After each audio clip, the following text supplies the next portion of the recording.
Ladies and gentlemen, welcome to Trail Mix, where the nuts might be a little stale, but the company is always fresh. Gather round the Festivus pole, extruded in the days of old. Shiny grey and very long, aluminum so light and strong. Craig Crawford here, working for nothing but Social Security checks and the truth. And we got our friends Jamie and Stir. You both there? Yo. I'm here now.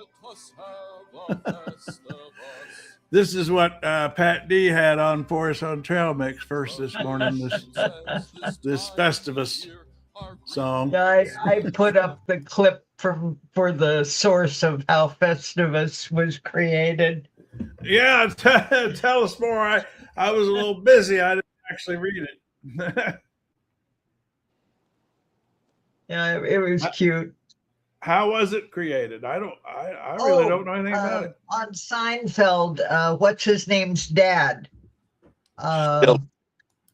Bill created it for all of the people who didn't want to celebrate Christmas. And you had the four things. What was it? The airing of grievances and the altercations and four different ways with your silver pole. And I remember that from Seinfeld, but I didn't realize that's all it came from. I actually thought it was a real thing beyond Seinfeld.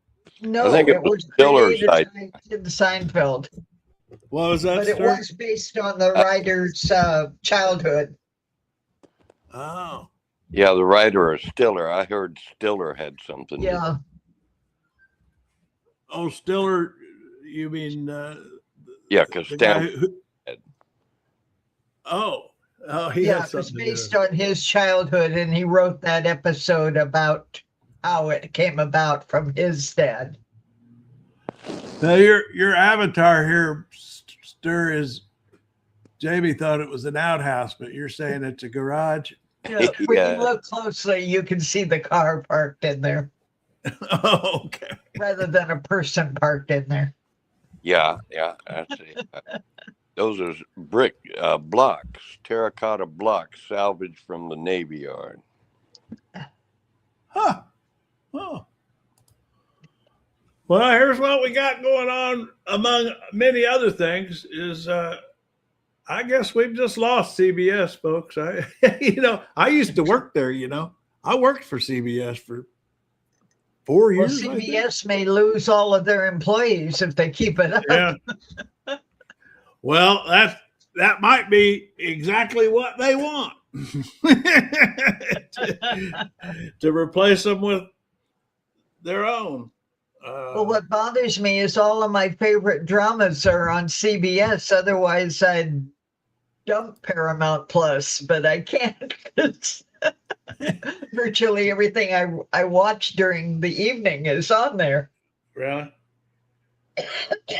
Well, all of us, we all grew up on 60 Minutes, and nothing lasts forever. But I don't see.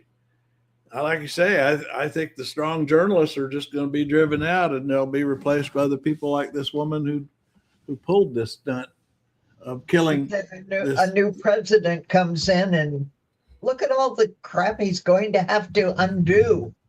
I mean, I was thinking about that. A new president's going to have to spend 6 months just undoing everything. I mean, the latest thing with Trump naming stuff is ships. That a whole new class of Trump ships, which is ridiculous. They're supposed to be named after heroes and great battles. And the thing is, the military experts, I mean, he's been talking about this going back to the rally speeches about this. He's been upset. This isn't new. I mean, I saw this coming, this idea that he wants these gigantic destroyer class new generation.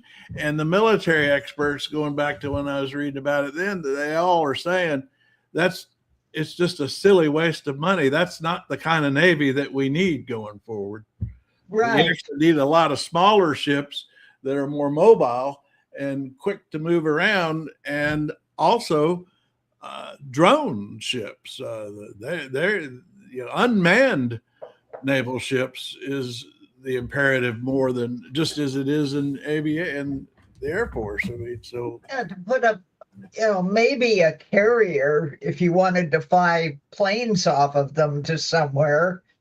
But like you say, a drone ship, which would be much smaller, it's probably more practical. well, and speaking of naming things, I like the Wall Street Journal this morning, the Donald J. Trump Center for Everything.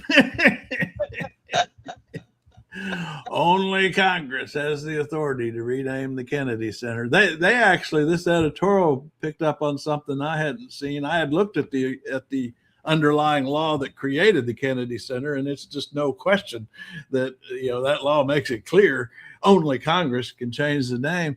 But then the Wall Street Journal went further and looked at the law that sets up the governing board of Kennedy Center, and it gives them no authority to change. Right.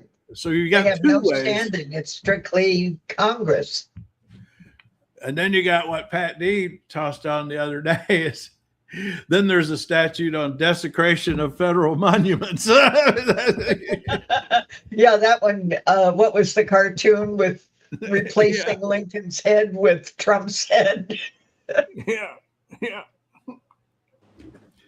See my hat? Oh, your Imus hat. It's not only Imus, it's also MSNBC. So I got two defunct organizations there. One guy's dead, and the other one's and MSNBC's gone. So I stood up so everybody can see my new moose robe. oh, I like that. Now, how did you've gone from owls to moose, or? No, this was a result of my son going to Alaska, and he discovered this store called Lazy Something. I actually, for the first time in my life, put up a suggestion for people to go shopping because this thing is, you would not believe how warm it is and how well made. And it's got a hood and a nice thick but lightweight blanket material, and they come in all sorts of different designs. They have bear and moose and no owls though, or I would have gotten an owl one. We got a commenter here, Mikey Gamer. Hello, he says hi, Mikey. Tell us about yourself. Come on here and talk to us if you want. I'll put the link on. Stir, what are you up to? Hi. Yeah. What are you up to, Stir? Just hanging out. Are you in you down south or up north? Up north. Yeah, I boiled eggs this morning because I have to make deviled eggs for tomorrow. Oh, what did I see the other day about how to make hard boiled eggs? Really easy. Make them easy peeling. Yeah, I made note of it.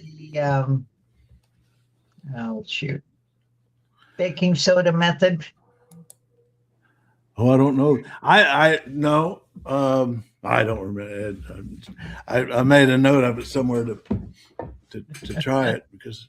Yeah, you can boil them. You can put some baking soda in the water, which I forgot to do this morning, and that's supposed to make them easier to peel. Mikey Gamer. Yeah, he may have departed with just a little hi. Hi. Now, what I had on here also, let's see, is now what we can do is get back to the 60 minutes segment on the mega prison in El Salvador, where we paid them $6 billion to torture people. The 60 Minutes did the whole story on this. They got a lot of new information. They've got names of the 200 and almost 300 Venezuelans that were sent to that prison, and found out 75% of them had no criminal record. Now you can argue about whether their violation of immigration laws qualifies them as a criminal, but that's the only thing that they had on their record. And anyway, 60 Minutes did a whole big story on it, got a lot of new information. It was killed. It was supposed to air Sunday. And then the new person in charge, Barry Weiss, from conservative media background, hired by the new owners at Paramount, Ellison, the owner of that, the billionaire conservative, she kills the story. And then yesterday, our friend Jamie right here, you found a link. I wanted to ask you, how did you get that link? It was Instagram. I saw you posted it. It was a link to the actual spiked segment by CBS. Over on Blue Sky. And that's where you found it? Yeah, someone had posted, said that they had found it leaked. And when you look on it, you can see somebody is like filming it off of their TV set. At the very end, the guy gets up to turn off his machine and everything. You see like the back of it. You see his butt. You see his butt at the end of it. Right, as you go across. But so apparently somebody leaked it. Somebody put it on a DVD, played it on their TV, and filmed the TV. Yeah. So when I saw that, when you treated posted all over Blue Sky. Yeah, and when I saw that, I went immediately there, and I have a system I've figured out. I can download anything, any videos on Instagram or anything really. And so I downloaded that video to my desktop, and then I uploaded it to YouTube because I figured, I've learned before on other stuff, I grab those things as quickly as I can, things that might be copyrighted or whatever, because I figured they're going to get slammed, throttled at some point, so I'll just get my own copy. So I put it on YouTube, and it lasted, and I thought, I wonder how long it'll last. And sure enough, about an hour after I put it on YouTube, Paramount swoops in and blocks the video. I saw that for copyrighted reasons. And this is what it said. And so I had a plan if that happened, because I expected it might. So then what I did was I had to compress the video because it was so huge. And so then I uploaded it to our Trail Mix server. So now I have it on our Trail Mix server where you can actually see it, watch it, and at trailmix.cc, which I put on here, trailmix.cc. Anybody that wants to can go watch the actual 60-minute segment if they haven't already. And Paramount's going to be really busy if they try and sue everybody that has a website or blog or anything. So this is where it is right now on trailmix.cc. And anybody can go watch that. The reason I'm doing it this way is because we're on YouTube right now. Yeah. And I've learned from the past, anything copyrighted that we show on here ends up getting blocked. So if we watch the video right now ourselves together, YouTube's going to wind up blocking it. And we can all go off and watch it on our own sites. so all anybody has to do is come here to this trailmix.cc and click that video right there. You can even enlarge it, and I'll play here about 2 seconds. Trivago. It starts with a Trivago, but like you said, this guy was playing it. You may recall earlier.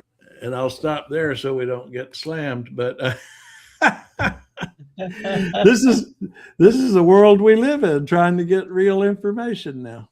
I think that's wild what we had to go through on this for something that we used to take for granted, a 60-minute segment. I've got a barcode up there in the top left corner, even. That barcode, anybody knows how to use barcodes, you can click that with your camera, and that'll take you straight to the page we were just looking at where the video is, where the 60 minutes video is. So that's the whole story. That's the whole backstory on that. Yeah, and then there was the judge who said that all of them were denied due process and that they had to get them all back, except, as you said, most of them had already been released as part of that prisoner trade with Venezuela. Right. Which is a pattern with these guys. I mean, I see this in case after case. It's also deliberate. Is they figure, well, a judge didn't go, we're going to do that. I mean, let's just make it real generic. It was like, okay, we're going to do this illegal thing, and the judges are going to tell us we can't do it. So we're going to do it really, really fast, and get at whatever we want to do. We're going to do it, and by the time the court tells us we can't do it, we will have already done it. And we've seen that over and over. I mean, even like the Kennedy Center, it's illegal. Everybody knows it. Some court's going to tell them they can't do it, but nope, they've already got it on the building. They put his name up there.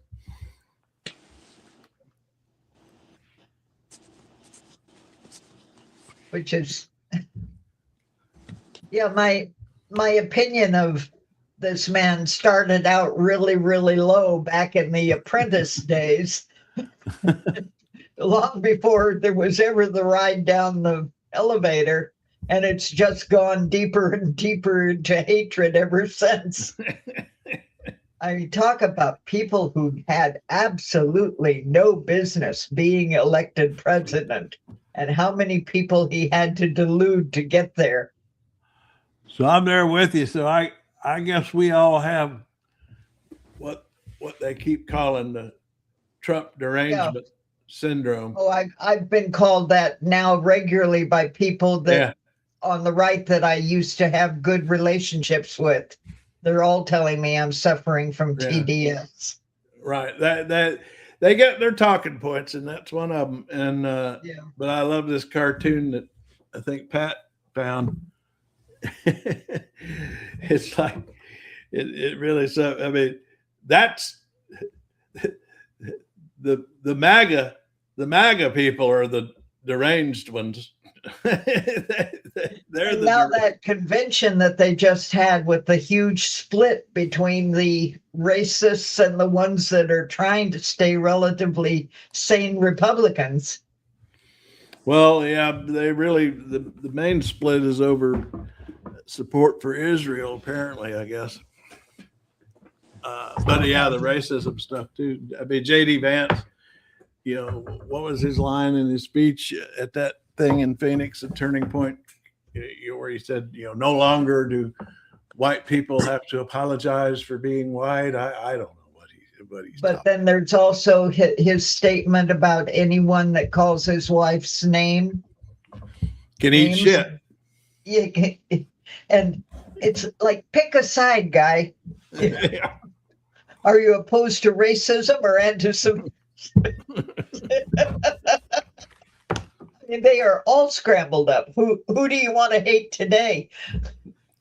Yeah.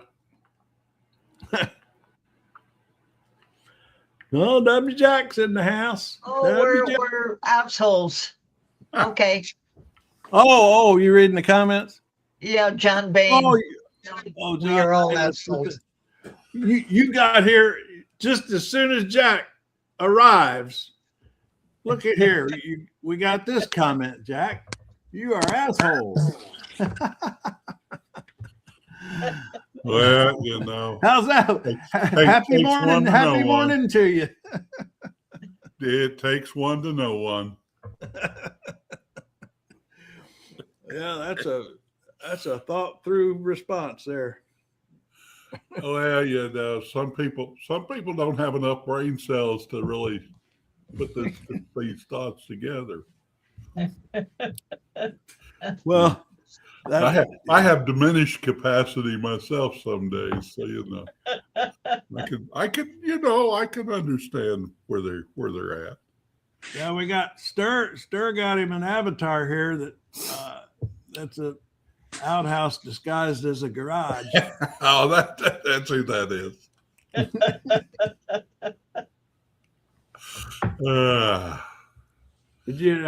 I think I might have told my outhouse story when I was a kid. This is real. I really thought my relatives who had an outhouse were rich, because my attitude was, if you've got enough money to have a separate house for your bathroom, then you're a pretty big deal. That's right. Better than indoor plumbing, huh? Oh. We went home. I told my parents, I think we should get our own outside bathroom. That's fancy. I can remember growing up, we had an outhouse, and it was. Now they're called I would say what? It's the hottest place in the summer and the coldest place in the winter. Yeah, I bet that's true. So you just. When I went to college, I had a roommate who would spend hours in the bathroom on the stool. And I just never could understand that, because, man, I was trained to go in, get your job done, and get out.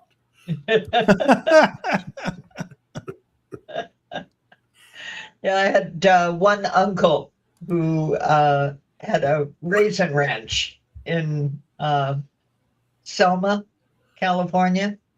And that was when I saw my first outhouse. Oh, we got a commenter from the Philippines. Hi there. Tina Bueva. Hello, Philippines. Tell us what's happening in the Philippines.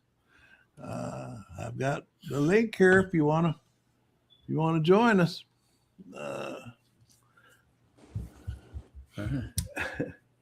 Well, you're getting a worldwide audience here. Jack, I'm at that elderly stage where if I get an idea, I really need to write it down if it's going to be something I have to come back to later, because otherwise I won't remember what the idea was that I had to come back to later. I'm quickly catching up with you on that one.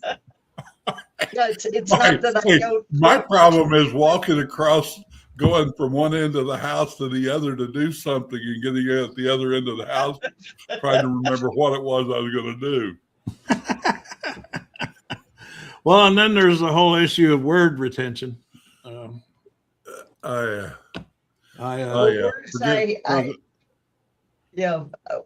My son and I have this thing going on because, of course, he's in his 60s and I'm beginning my 80s, where we'll be talking to each other and one or the other of us will hit that glitch where there's a word that you should be able to get into. You would expect from the White House. Yeah. It's expressing the president's position, but it didn't. I see they're talking about the 60 Minutes thing on CNN right now. Added to the 60 Minutes story. So that's the crux of it. Aired in Canada.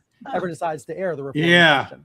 Can you Brian Salter, can you thank promote you so a program any better and than coming up, the CBS Justice did Department this just one? released more Epstein files, but Epstein survivors want transparency. Well, what happened with this Canada thing is really very, very interesting. Is the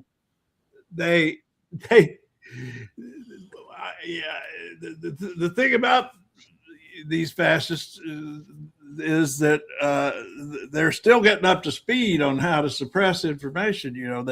They didn't quite figure out that they distribute 60 Minutes globally, and so they stopped the broadcast in the U.S., but not in Canada. Oh, is that how it got out? So somebody forgot to flip the switch on Canada. And that video that you got, Jamie, that you saw first, that I grabbed yesterday, which is the one that I posted here on Trail Mix, is you can see there's a little bug in the bottom, a little label or logo in the bottom of it, which I didn't recognize. And somebody told me that it's a Canadian television station. So that was my first clue. And I thought, well, that's strange. How did this end up? Anyway, so that's the story, is it got out in Canada. People recorded it, like the guy that that whose recording we're using it, and it got distributed. So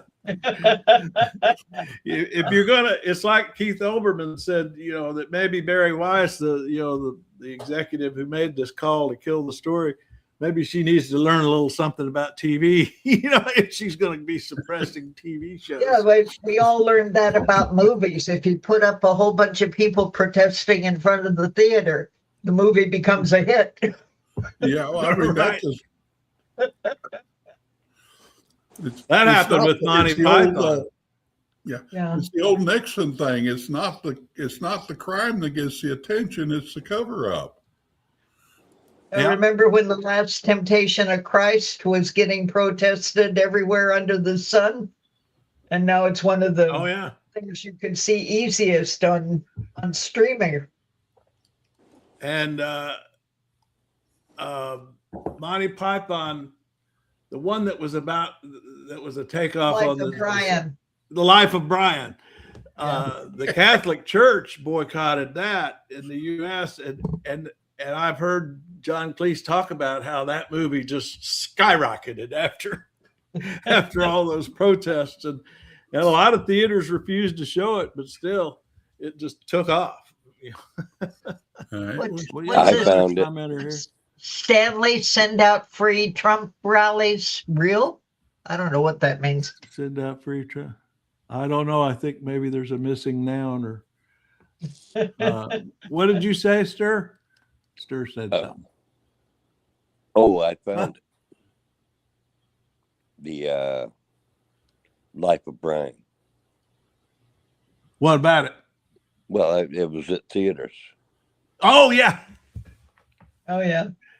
I Yeah. mean, it wasn't at all theaters, but like No. you said, some people were banning it or not showing it. Yeah. Yeah. But I found it. And I remember You are all individuals.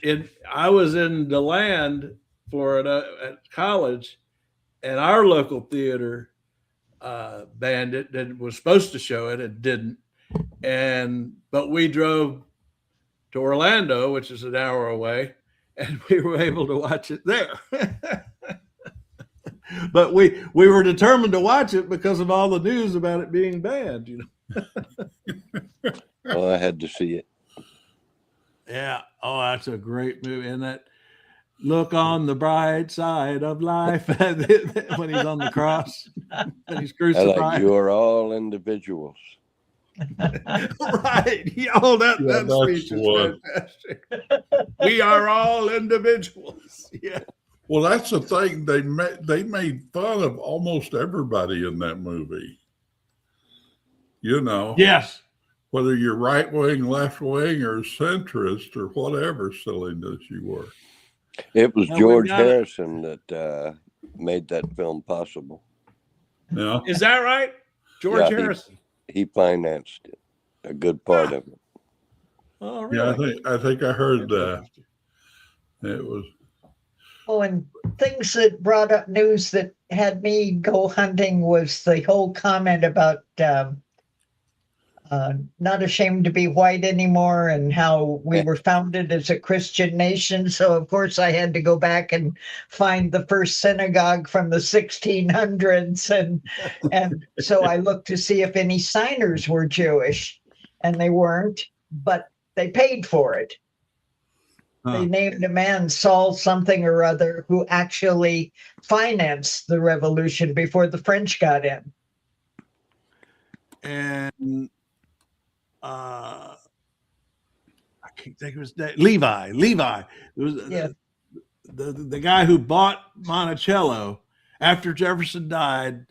This kind of nut job bought it and was starting to mess with it, and before he could do too much, this guy Levi, who was very Came in and bought it out and restored it. Yeah. he bought it and saved it, and his generations after that, of his descendants, saved Monticello, or we wouldn't have it today. I mean, because they kept it from being. And he had to fight for ages to bury his mother on the property, even though she had died there. Oh yeah.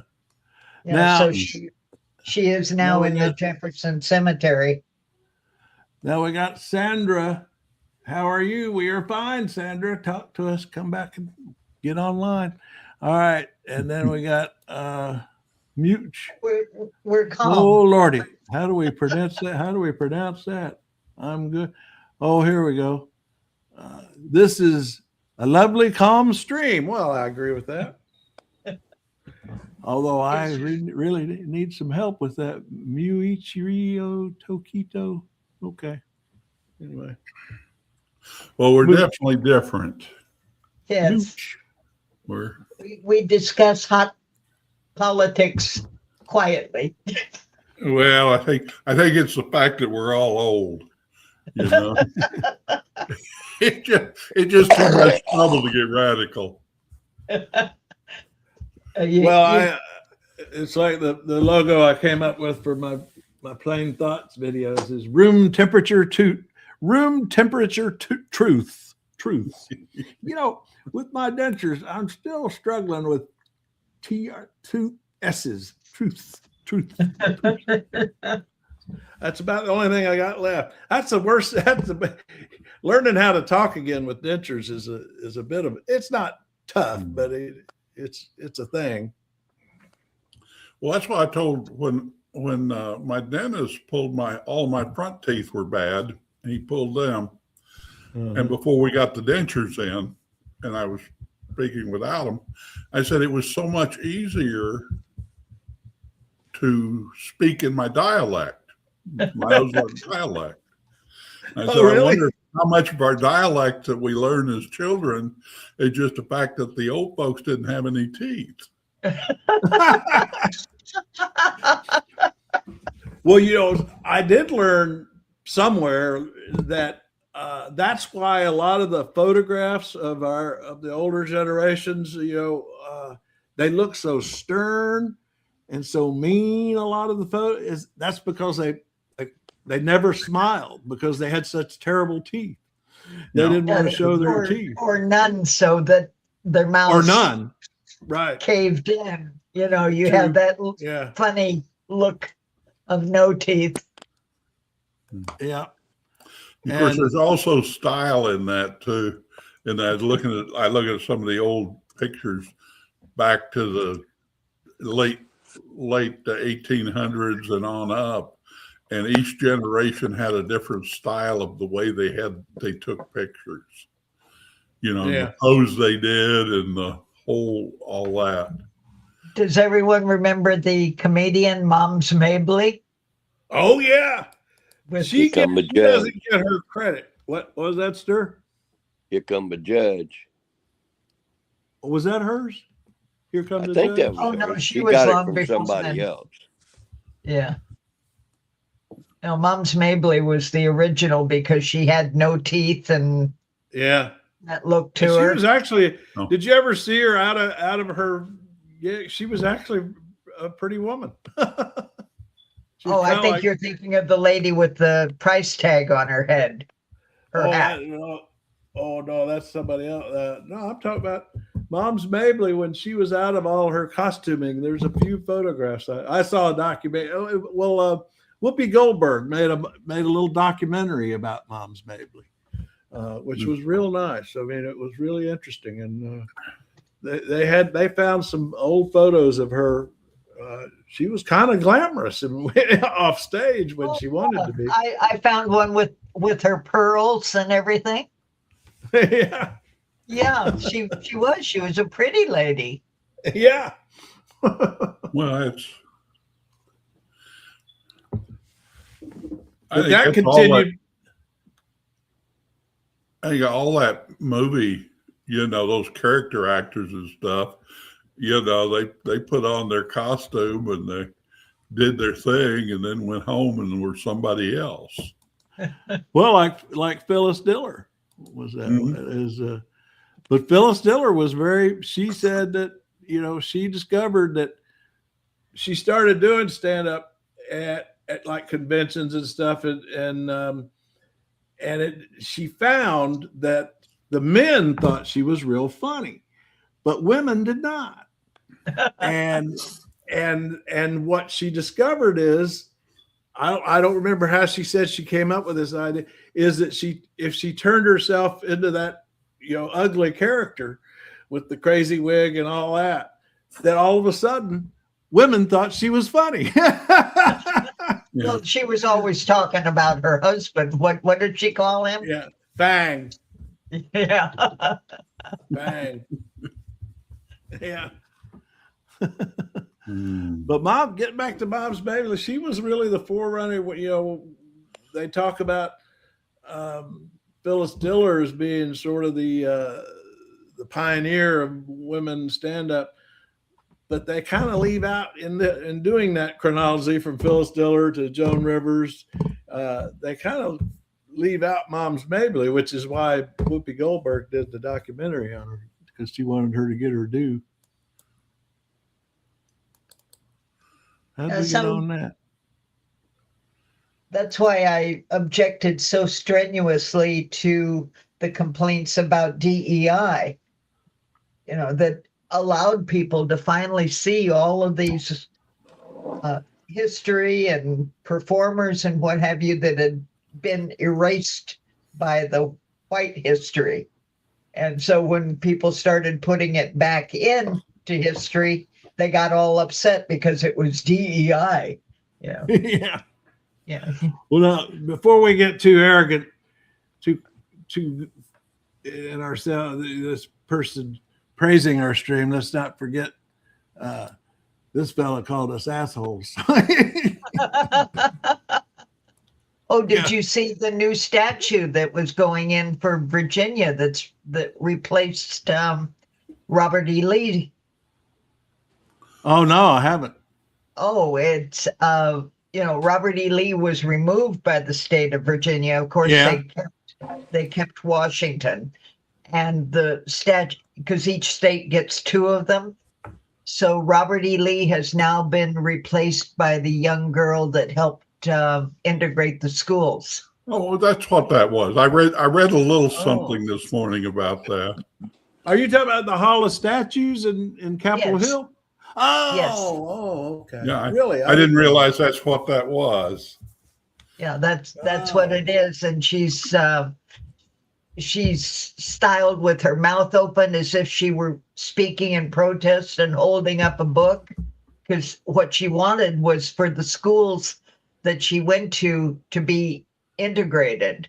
Yeah. And that's the statue that has replaced Robert E. Lee. And I kept expecting the MAGAs to get all upset about that, but I guess they've learned not to make too much noise on that issue.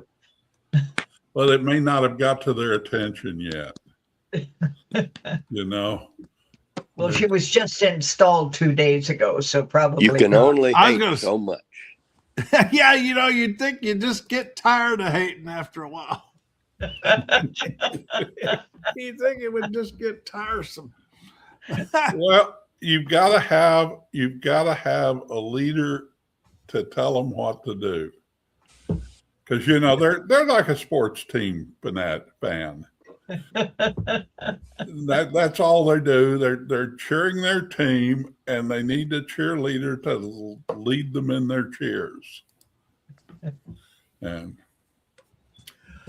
so now I wanted to get into something here that I just a minute or two of it is this Barry Weiss, this woman that killed the 60 Minutes story that everybody's been talking about.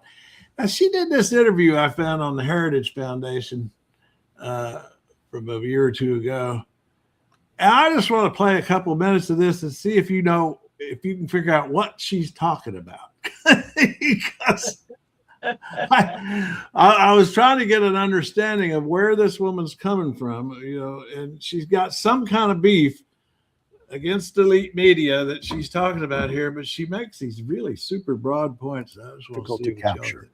It will be up to historians to give it a proper name, but I think of it as a great unraveling. Close quote. What happened? What unraveled? And why now? Whew. It's hard to give that a short answer, but See, she thinks something has unraveled, and this is her mission in life to put it back together. And I'm trying to figure out what she's talking about. I'll try.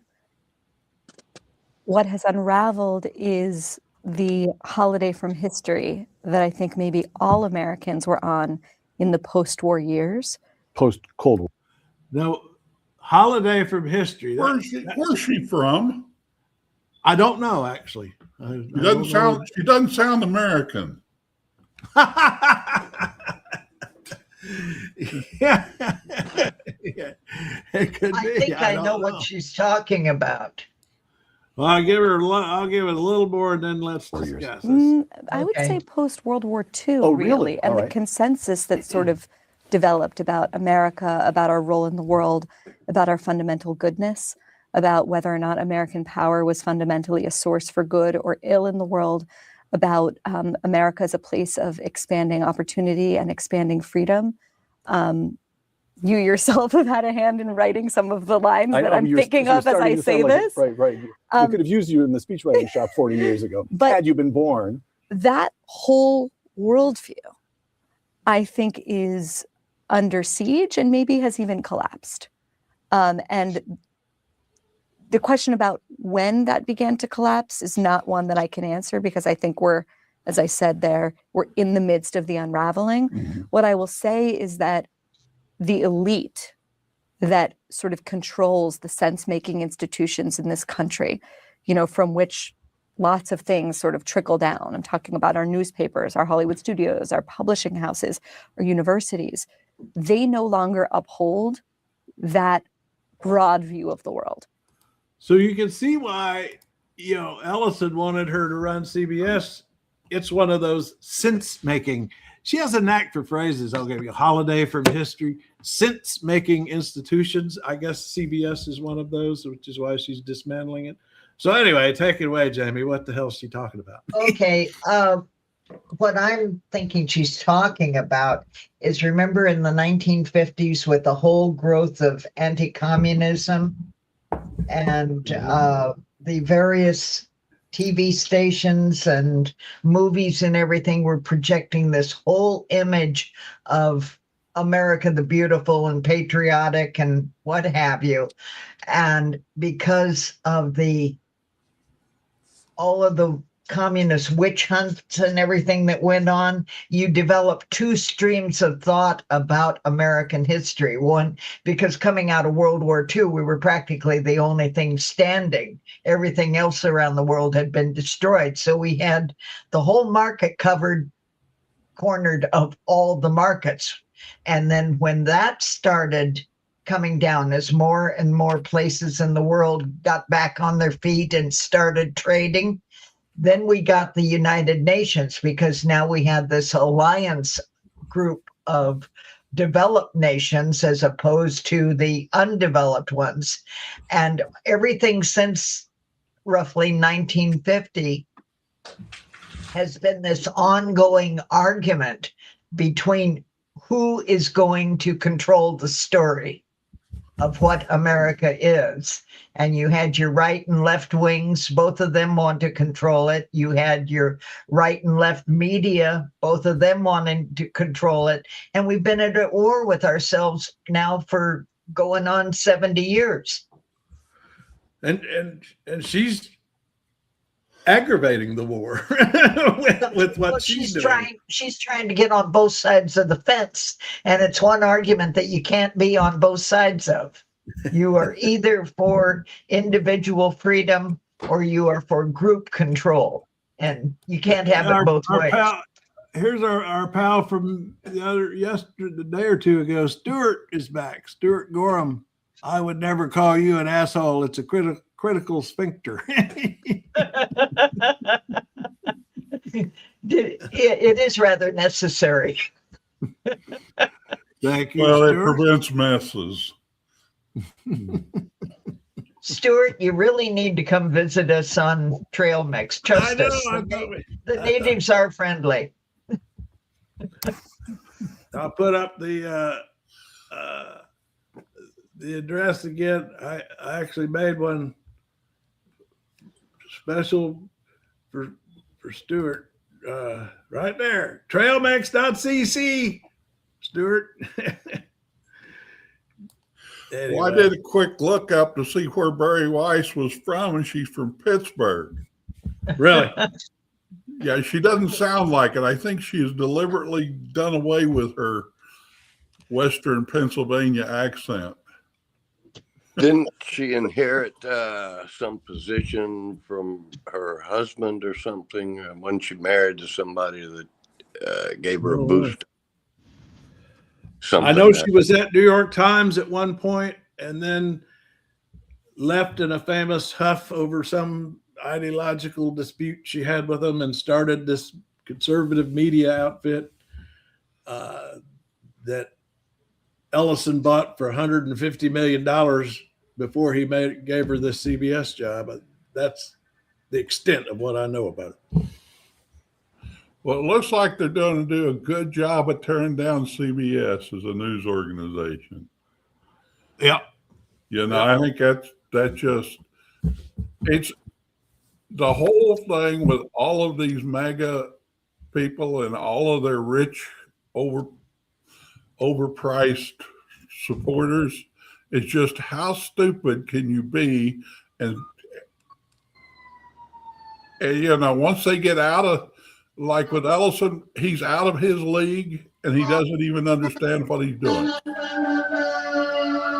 Oh, and Stuart answers us here. I've been really busy with Christmas parties. That's understandable. The last few days and have been on. So, all right, we'll give Stuart a holiday break if he. Yeah, see you after the New Year's. See you after the New Year's, Stuart. Yeah, Stuart, it's nice to see somebody that has a life. You know, that's why we're here. We don't have parties. Right. Well, you know, I used to work for CBS. I got hired as an anchor buddy for Bryant Gumbel on the morning show, and Bryant's the one that wanted me, and they hired me. And anyway, I ended up, and then he left, and I went through. There were a couple other hosts of that morning show, but so I was there about a total of 4 years, and I really got an understanding of that. There is an inside culture at CBS. I consider, admirable. I mean, they're real journalists there. I mean, I've worked for other networks too, and I won't denigrate anybody, but I will say the people I saw at CBS, inside CBS, at pretty much all levels underneath the executive, that's another story, but we're actual honest to God journalists, and more so than I thought at other networks. And so I can see why it's just so horrible for the inside the company, that this is all happening. It's kind of like a church just having all their dogma. Oh, what do we got from Stuart? When you were there, Craig, when it was still the era where there were people who had actually wrote stories for newspapers that were working there. Sure, yeah, that's where they got their training. Well, I had very little TV experience myself.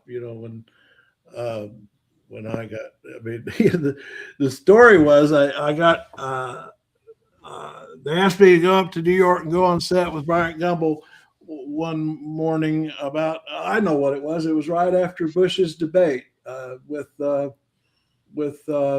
Kerry. Was it Kerry or who'd Bush run against the first time? No, I guess it was the first time. No, Gore. Yeah. And anyway, so we had a segment about that debate, and then right at the end of and this is something Bryant was prone to do. He had his opinions now, and when we went to break, we had a real discussion, and he says, "So tell me, is Bush an idiot or not?"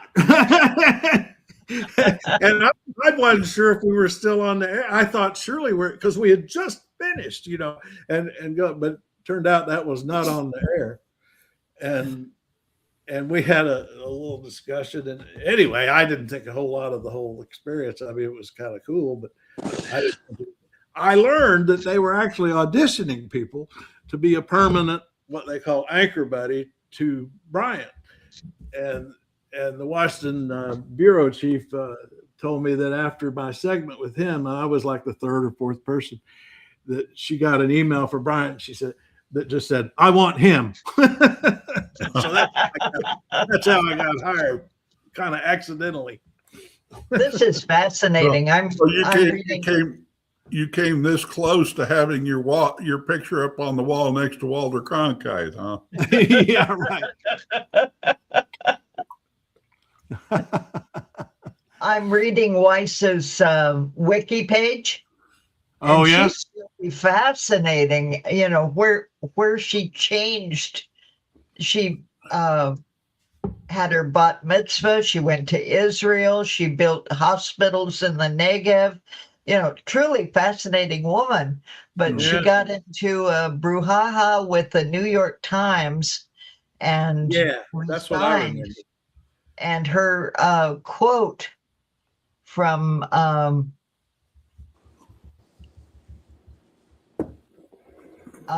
where she says she accused her former employee of unlawful discrimination, hostile work environment, and constructive discharge, and caving to the whims of her critics. And in her letter, she wrote, "Stories are chosen and told in a way to satisfy the narrowest of audiences, rather than to allow a curious public to read about the world and then draw their own conclusions." Well, isn't that what she did? She killed the story rather than allow it to be seen by a wide audience. Yeah, that's right. And this story was vetted by lawyers. She skipped all the screenings of this 60 Minutes story before she weighed in at the very end. I mean, there's nothing that supports her claims for what, legitimate, that this was a legitimate killing of a story. Yeah, but then she was supported by Ted Cruz, Rubio, Loeffler, and Trump Jr., and Ben Shapiro, and then opposed by the Democratic left group. So, like I said, she's been walking every side of the fence there is. Well, that's why for her, this is not political. This is purely, she likes her job. She likes what she does. She likes the connections and all of that. And to keep it, she has to do what her boss says. You know, what was her option? Her option was to go out and start over again somewhere else. And she didn't want to do it. Well, and I think in this case, they don't have to tell her. She knows what they want. That's often what happens is like there's a soft censorship. Somebody told her. Yeah. At the last minute, for it. Yeah, because it was so sudden. Yeah, because it was so sudden. Yeah, that's true. Somebody got the word to her. But isn't that what several people have been said about Trump? He doesn't tell you to do it himself. He lets it be known what he wants done. Well, I think. Well, to your point, Stir, this. I think they realize the administration. This whole mega prison in El Salvador thing. All right, they moved quickly. They gave El Salvador $6 billion to take these prisoners.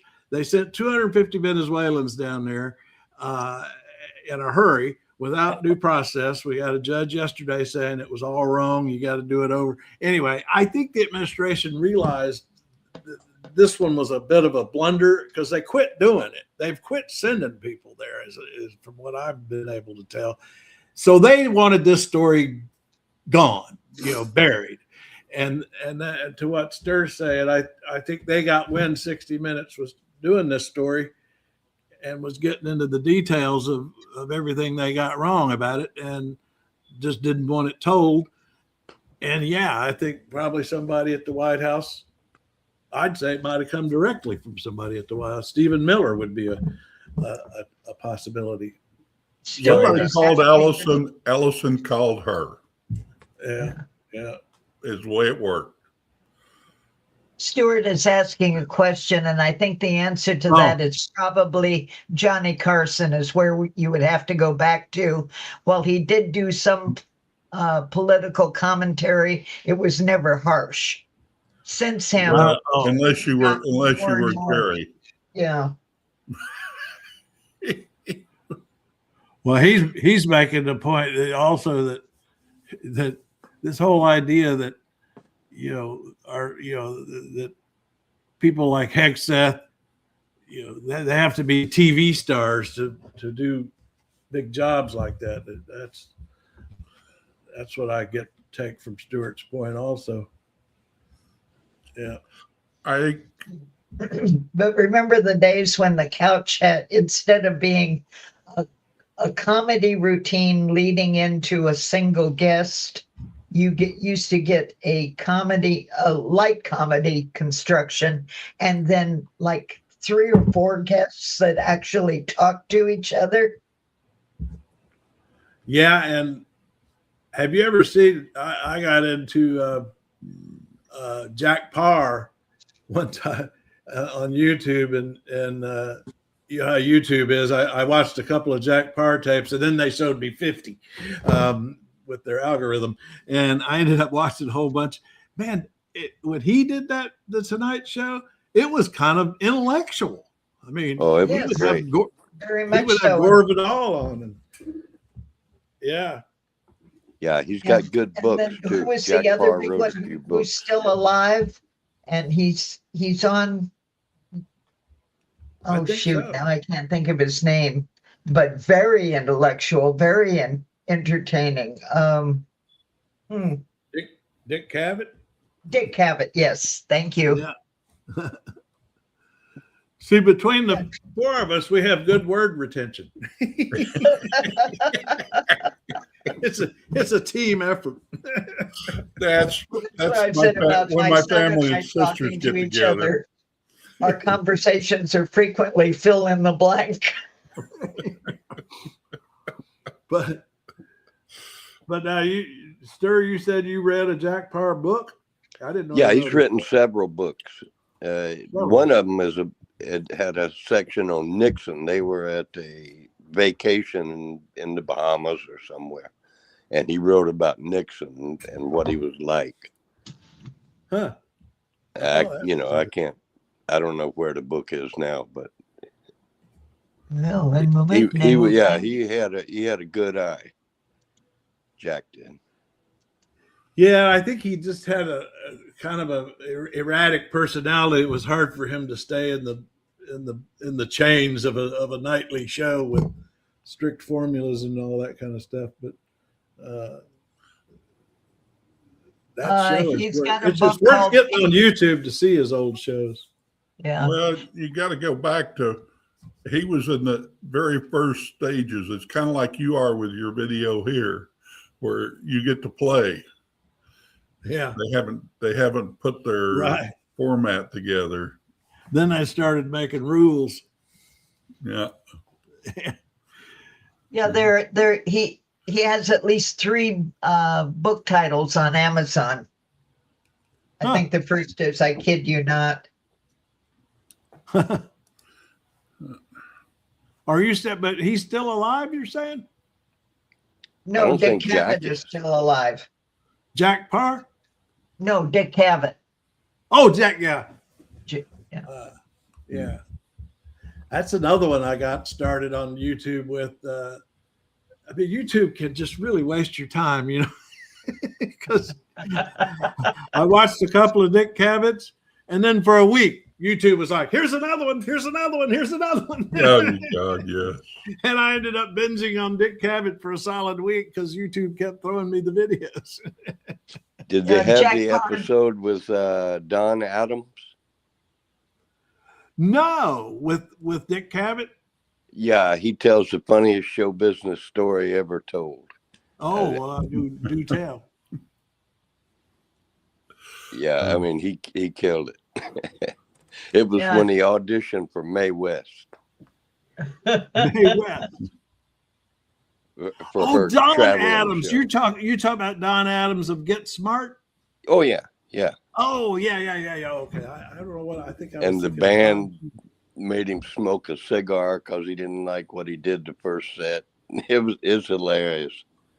And that was with Dick Cavett. Yeah, that was Cabot. Yeah, I think Dick I Cavett tended to is still focus on all the really famous people that he had on. Yeah, Dick Cavett is still alive. He's 89. Parr died in 2004. Mm. And of course, Oh, really? Carson is deceased as well.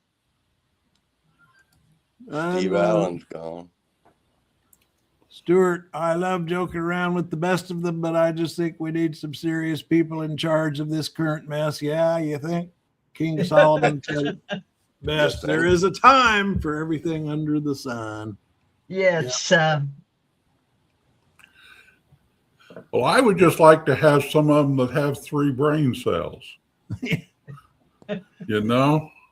Or Well, I was thinking about yesterday with this whole Ukraine stuff is, I mean, one of the big problems I see is that, start with Trump, who, even though he has a lot of history with Putin, it's not very useful history, and Hegseth and even Rubio, who was chairman of foreign relations, but and then Witkoff, and none of these people have history with Putin directly, and that's part of the problem with how we're dealing with Ukraine these days. Is their naivete at thinking that they can negotiate with Putin. I mean, we need some people in there who've been around Putin for 20 years and know that he's just lying, that he's not about to negotiate a peace deal, and quit expecting it. The strong do what they can. I think I was reading something the other day on the thing. Is like what is the Weisskopf or Witkoff? Witkoff, yeah. Witkoff, yeah. But all his experience is that he's another billionaire that knows Russian billionaires. Yeah. And so the Russian billionaire calls him up, and they set up. I can't remember what it was. They were talking about one of these deals that the whole thing was the billionaire sitting down and dividing the world up. Yeah. Well, that's right up their alley. Mm-hmm. When you get that much money, what are you going to do with it? Well, they're just rule the world with Putin. I mean, that's what gets me is Putin he pretends to negotiate just to buy time to keep on killing. Keep on. I mean, he had one of his biggest attacks yesterday in like a dozen different places in Ukraine, and he just keeps stringing Trump and his gang along that he's going to make a peace deal when he has no intention of doing that. It's the old Viet Cong strategy, remember? As long as they keep fighting, pretty soon the United States will say, never mind. Well, that's one thing I've learned from the Ken Burns Revolutionary War series. That was basically George Washington's strategy. Yeah, that was it until he was a master of retreat. He'd attack. If you want to read some really good material from someone kind of unexpected, Gary Hart has become the foreign policy person that virtually all of the people who really want to know what's going on go to. And he's written a couple of great books, but that has become his role since failing at the presidency, is to be thoroughly well-versed in foreign policy. And his 2 major books are Restoration of the Republic and The American Republic Can Save American Democracy. They're both well worth reading. I'd forgotten about Gary Hart. It's funny that you don't see him anywhere anytime. No, He's elderly now. He stays pretty much. You don't get to see too much what happened to him, but the movie that was made about him, the runner, no, what was it called? The Runner Up or something like that, starring Hugh Jackman. But that's about the scandal before everything, before he went quiet and just took up books and advisory roles as a, if you look on his wiki, there's a lot of material about what he's been doing ever since then. And he's a fascinating man. Yeah, I always thought he was a very interesting guy that could have had a lot to offer, but we just kind of threw him out. Yeah. And Rebellious Renee's weighed in with a meme just now on Trail Mix.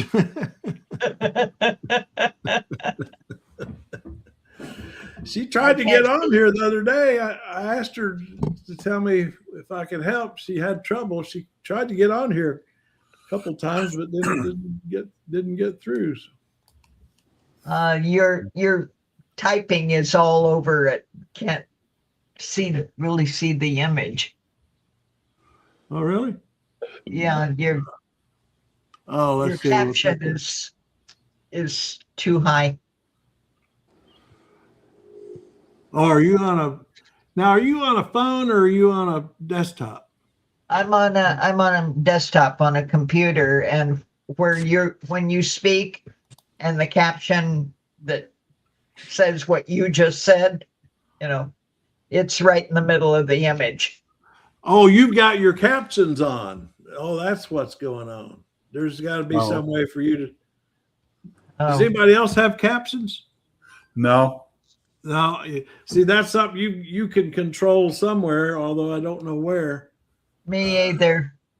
But I run into that problem with WordPress all the time. I do on YouTube. A lot of these sites, they keep defaulting you back to turning your captions on when you don't want them on, which is very aggravating. And I thought it might have been the comments here. Oh, it's shocking to think a man would ruin his career because of a woman. That's from Stewart. Well, it was the reporters following him around who ruined his career. Which he told them to do. He said when he denied all that, he said, "Just follow me around, and you'll see I'm not doing these things." So they took him up on it, and then he was stupid enough to do it again. Yeah, it was two Miami Herald reporters, and they hung out at his townhouse on Capitol Hill, and sure enough, they saw this woman coming out at like 6 o'clock in the morning, and found out. I mean that basically disqualified him right there from presidency. You can't be that stupid or that arrogant and be president. Except that many had for him. It's just the media didn't tell. They decided with him, since he challenged them, that they would tell. Stupid and arrogant is the program now. Yeah. I mean, let's face it, Kennedy had umpteen zillion ones he was involved with, and nobody ever told on him. With Hart, they told on him. Yeah, that's what changed for Trump. I mean, for Hart and for Clinton, is they thought they were living under the old Kennedy rules with the media, and those rules changed.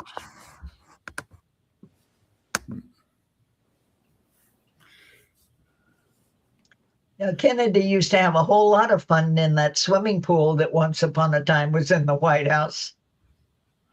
Oh, yeah. Yes, he is more arrogant, and now he gets away with it.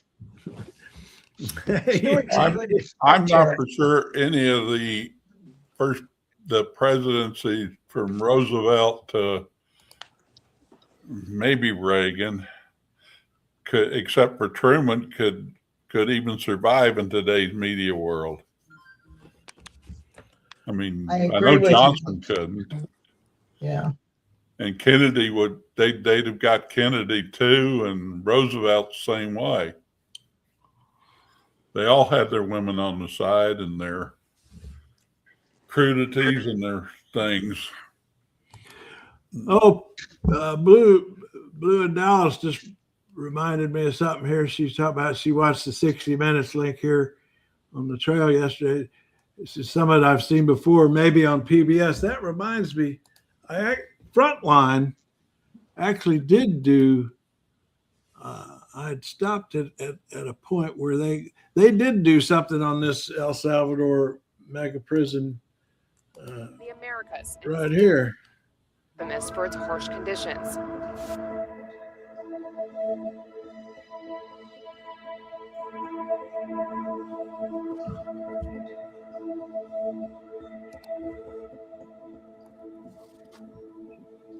So that what they were saying there is,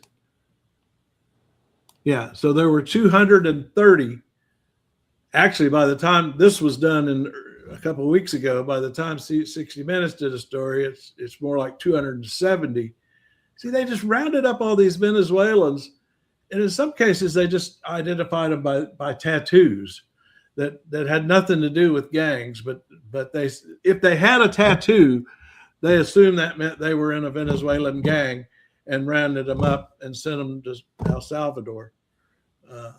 But this PBS, this Frontline is pretty good. I recommend that. I won't play any more, much more of it, but You were right, Stuart. I gotta go, gang. Talk amongst yourselves. Oh, is Stuart leaving us? No, I am. Oh, you are. I guess so, but I still believe humility is about. Okay.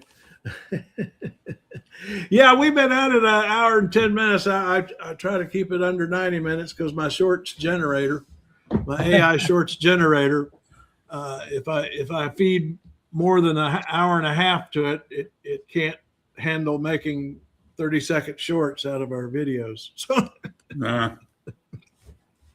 which isn't a big deal. So one day we did. I think it was when I went to the protest up on in DC, the big one, and I think we did a 4-hour live stream.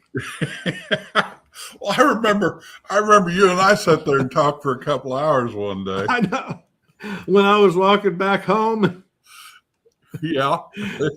That was, and I fed that to the AI, and they're like, no, not going to happen. We ain't looking at this one.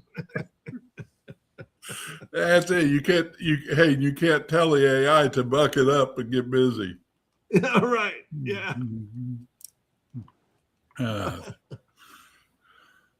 think that's going to be the problem we've got, is that AI is just going to make it worse from what the computers do anyway.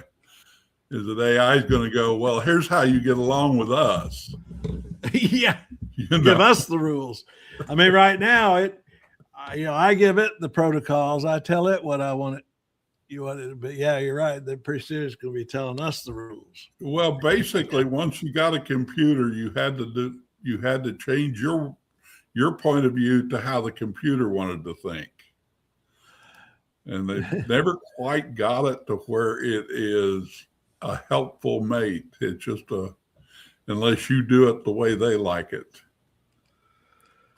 Now, Stuart is saying your flux capacitor is weakening. Capacitor, your flux. I like that word, but I don't know what it means. I like that phrase, flux capacitor.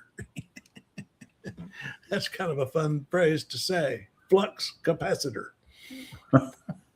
Well, I know capacitor has something to do with electronics. Yeah. And I think energy storage of some kind. And flux sounds like it ought to be part of that too. So yeah, maybe, I'm not for sure whether we're too crazy or not crazy enough.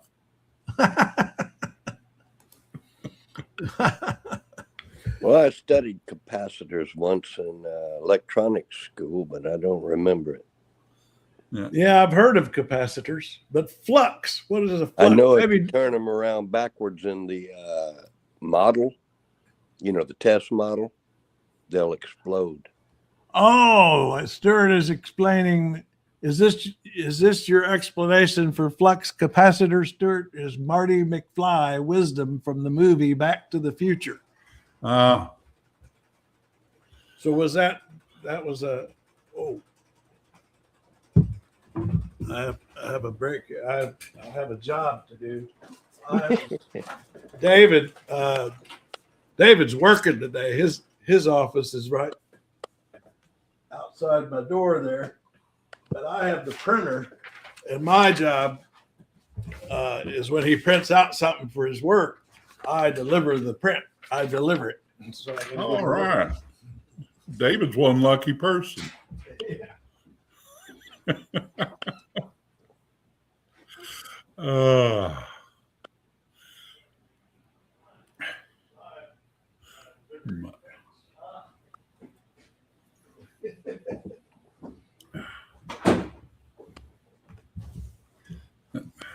Yep.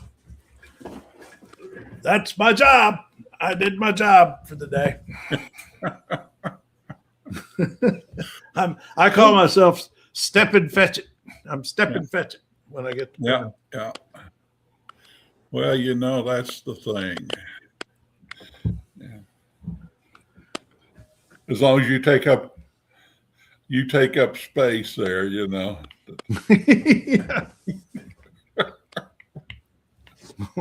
So are you occupying his office for this, or is everything set up in your world? We each have on this floor. He has an office right next to this one. These are 2 bedrooms that we turn to offices. So we each have one, except that I got the bigger one because when we first moved in, I was working full time and working and wrote books in here. But now that I'm retired and just playing, and he's the one actually making money, he's still stuck with the smaller office. So, it's you got big enough. You were the one that used to need the printer, and now he's the one. That's exactly right. Yeah. Oh, Stuart's signing off. Let's see. Need to go pick up my fishing boat. Fishing boat? You go from the shop. Hate to leave good company. We need to fish more. Well, I'm all for fishing. I haven't done that in a long time. Stuart, we always like to see you. And as we keep saying, go over there to trailmix.cc and hop on with the gang there. We would love talking to you there. Pretty easy. Then you get some of Sturgeon's wisdom on. Sturgeon's a better writer than a talker. Yeah. And he's a damn good writer. I enjoy your writings. I mean, what you came up with, you had one yesterday that was so quick. What was it? Your play on words. Orwellian. Oh, that was it. That was it. Did you out. catch that one, Jack?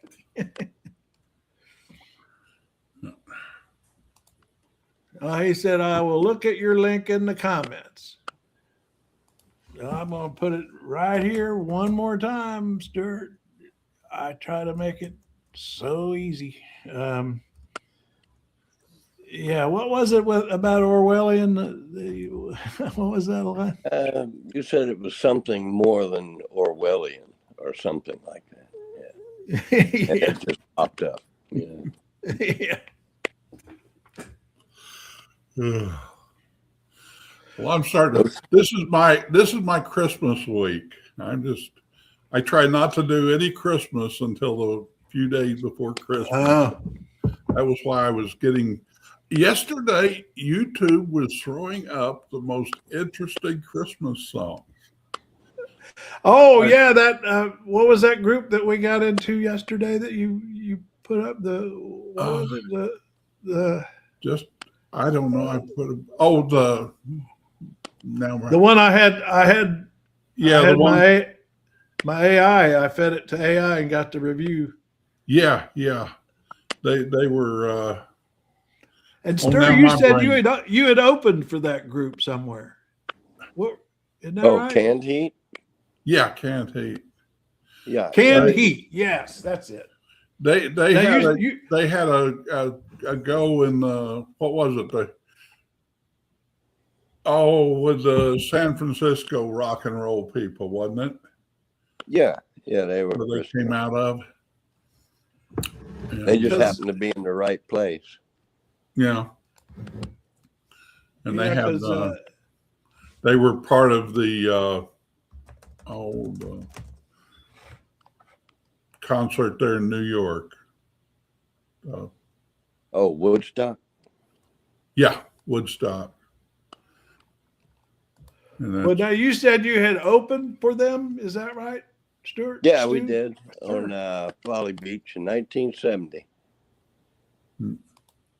Huh. They weren't very interested in us. They were pretty much interested in themselves. But they were all right. It was, I noticed they were a lot like us.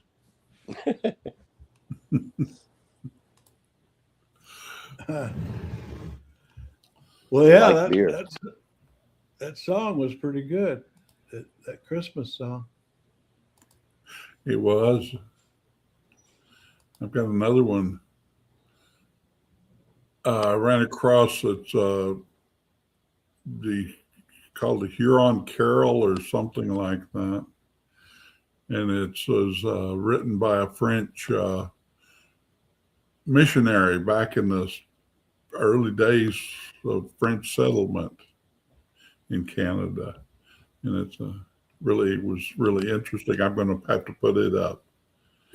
But yeah, YouTube yesterday was just coming up with. I added about 7 or 8 new songs to my Christmas list because they just kept throwing up interesting stuff. Huh. And that Canned Heat was one of them. And now some of the stuff are old ones that I've liked for years. That but like what's one that you'd want to? I want to before we quit here. I want to play one and see if YouTube blocks it once we got. Oh, here's the Christmas Boogie. Christmas Boogie. That's what you had played earlier, isn't it? Let's see. How do you find that?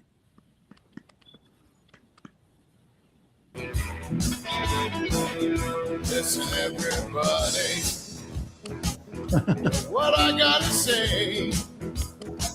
We're gonna celebrate Christmas, do it the Canned Heat way. But yeah, that's the Canned Heat beat right there. That's great. And boogie on down. Gotta rock the new year. Yeah, that's great. The minute I heard that yesterday when you put it on, it took me back to my days at going to Tipitina's. Yeah. I thought of Tipitina's when I listened to that. They'll play. I always put kind of Canned Heat and Hot Tuna, and I don't know. There's several of them that they played better on FM than they never quite made top 40. Yeah. But they did quite well on the old FM progressive rock stations.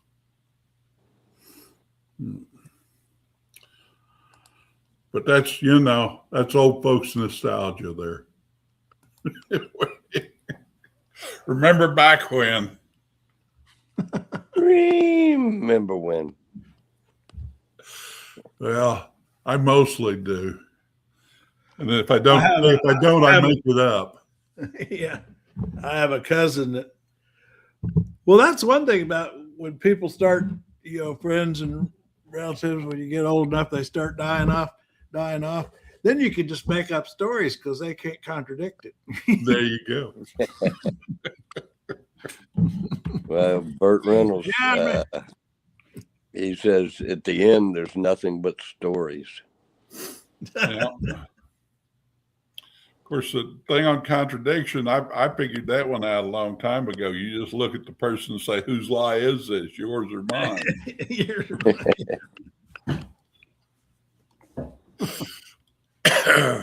Who's beating this cat?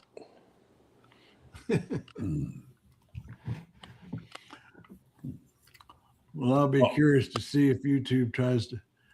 I want to see if we can play Canned Heat without a copyright violation, and I'm trying to figure out which artists I can play on here without YouTube slapping it down. I did find that what they did with Billy Joel is they flagged it, but then Billy Joel's company allows its use. But then, and so it's fine. I can play Billy Joel, but they still flag it, but I wondered if this had anything to do with Billy Joel's company making this choice. The only but it can't. They block it in Russia. In the copyright thing I got from YouTube, it showed that it had limited viewing, and I thought, well, why? And I looked, and the only country where it couldn't be seen was in Russia. Billy Joel music. I wonder why that was a legal thing, or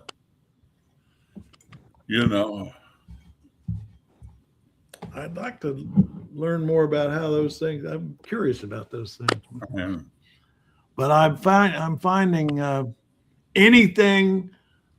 Like I played some Jimmy Kimmel one time. Boy, ABC shot that down. I had to delete all of that. You can't play anything from the networks, ABC, CBS, any of them. Yeah. You can't even do a basic fair use without it.